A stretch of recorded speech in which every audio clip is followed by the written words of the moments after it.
Kasus aborsi mahasiswi dan mahasiswa Unsri yang menyebabkan meninggal dunia akhirnya memasuki tahap 2 atau P21 di Kejaksaan Negeri Ogan Ilir.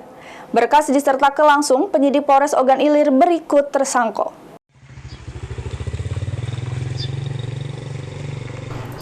Kejaksaan Negeri Ogan Ilir nerimo berkas kasus aborsi mahasiswi dan mahasiswa Unsri pada Kamis siang 14 Maret 2024. Berkas diterima langsung dari Kasipidum Kejaksaan Negeri Ogan Ilir Andrianto dari penyidik Polres Ogan Ilir.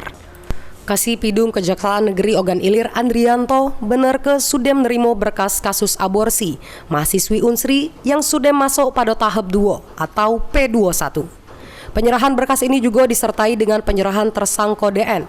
Selanjutnya tersangka ditahan selama 20 hari, jeru prosesnya Kejaksaan Negeri Ogan Ilir ngaju ke persidangan ke Pengadilan Negeri Kayu Agung Oki. Sebelumnya sesudah sekian lama, Kepolisian Polres Ogan Ilir akhirnya nyerah ke tersangka mahasiswa yang melakukan aborsi terhadap pacarnya dewek sampai tewas di kos-kosannya yang berada di Gang Lampung, Kelurahan Timbangan 32 Indralayo, Ustara, Ogan Ilir.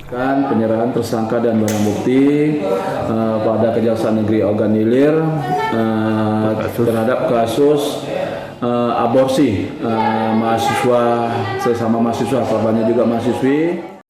Ahmad Romawi, PAL TV.